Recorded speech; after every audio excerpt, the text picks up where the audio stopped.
Hey, this is Mark again.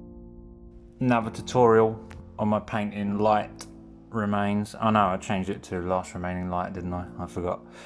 So this is like a detail pass. It's kind of, I guess you could call it a cheat.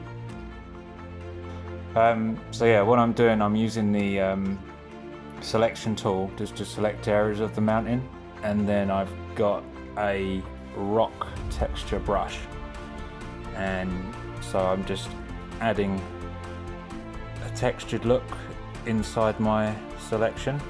So select the brush and then just use a light color, so it's kind of showing light bouncing off rock edges, so little flickers of light. And again, this is really good if you want to make your stuff look realistic.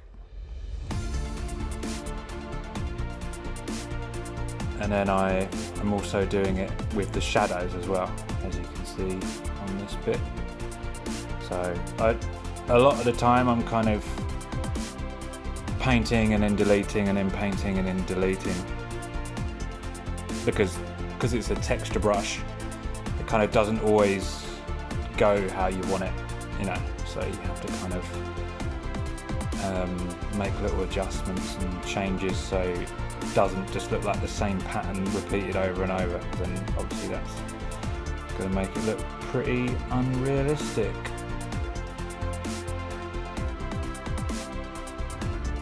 So here I'm selecting my brushes. I've got so many of them, I only probably use about 10. I try and stay away from texture brushes as well and paint most of it from scratch, because if you use too many texture brushes, you know, the things just start looking the same, like I said. So this is another rock texture brush.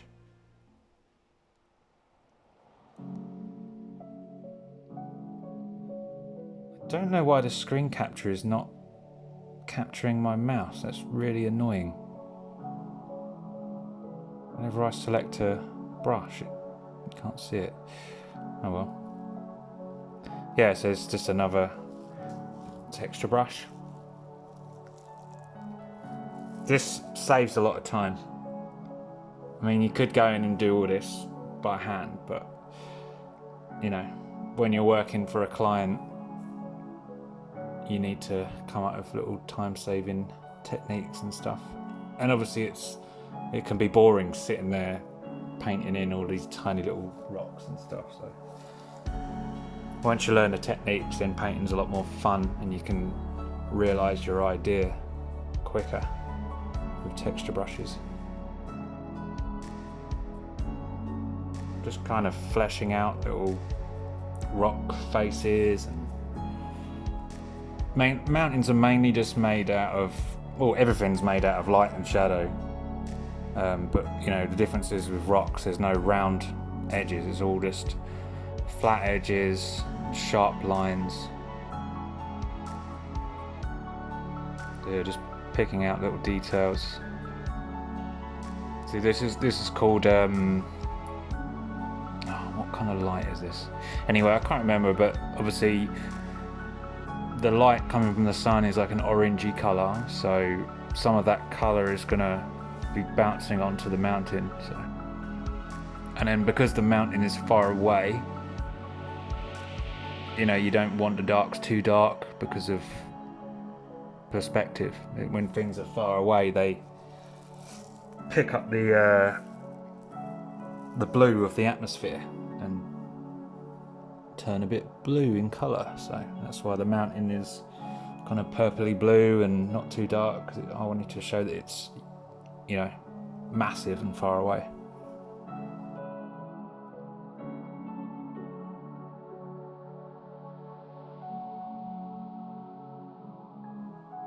You've got to really think about this when you're doing light, because you know, obviously there is the direct light is on the left side, but then on the right side you're pretty much mostly in shadow, but you still want a little bit of highlight as well, just not as extreme as the other side. because the light is still going to creep around the back of the mountain. Again, you just got to imagine if it's real, like what would it look like if it was real. And the best thing to do is, what I've done is just, I go out a lot and take photos and really take notice of how nature works and look at reference material online. Yeah, it's the best thing, looking at real life when it comes to paintings, because it's all based on real life, even fantasy and sci-fi. Again, using the selection tool, probably going to grab a rock brush again. So yeah, I'd select the colour that's already there, and then just slightly adjust it lighter or darker. Only slight adjustments. You want to layer it and layer it, like, don't do anything too extreme straight off. And also, this section there's not much light, so you know there's not going to be an extreme difference in colours. With painting, you're just painting light. That's all you're doing. Anything that's dark is because there's no natural light hitting it. Again, you just got to imagine where your light source is going to be hitting. So I've got a main light source coming from the sun here. So all these dark rocks in the foreground, that's why they're dark, because they're hidden from the light. Oh, what am I doing here? Yeah, so I did that rock texture on another layer, and then because it's another layer I can then select it and then move it around. I just do that just to avoid repetitive patterns again. Sometimes this tool doesn't select what you want, so I think you hold Alt and then that deselects. So you can kind of muck around with selection until you get it right.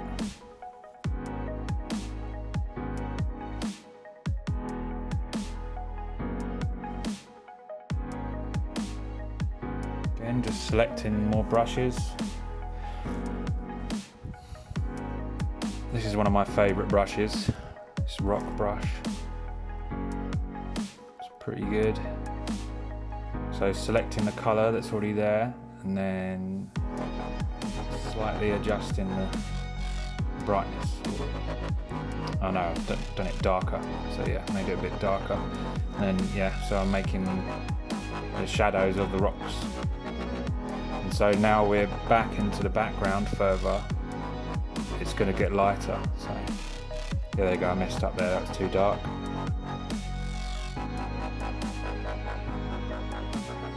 Still think that looks too dark actually, I hope I changed that.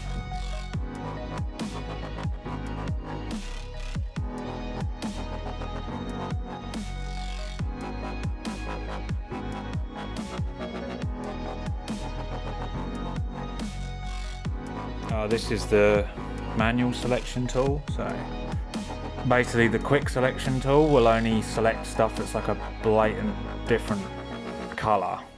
It's clever, but it's not that clever. So sometimes you've got to use the manual selection tool. Don't know what I'm trying to do here. Just light, I think. Rock face light.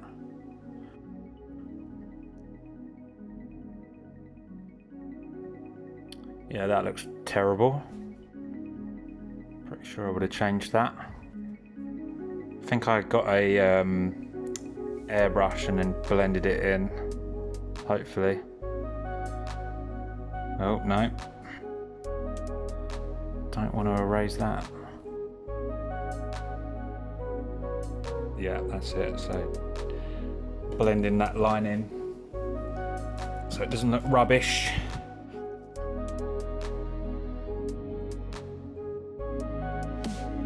Another favourite brush of mine. This is what I do most of my paintings with. So it's a simple brush, but it's just good to use. It's good for painting rock shapes. Yeah, so here I'm just tidying up some of the lines here, just making them look a little bit more rocky.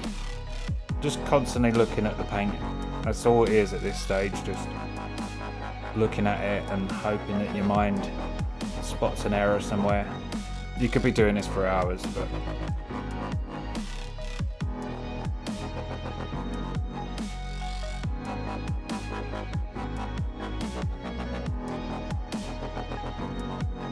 yeah, so I think we're nearing the end to this bit.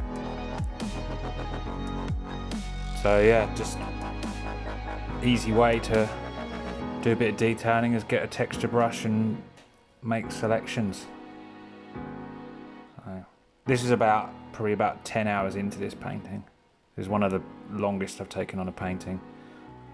I always finish the details too early, and then always look back and regret it and think, oh, I should have detailed that a little bit more. But now I've learned, so that's good. So yeah, hope it was useful. Peace.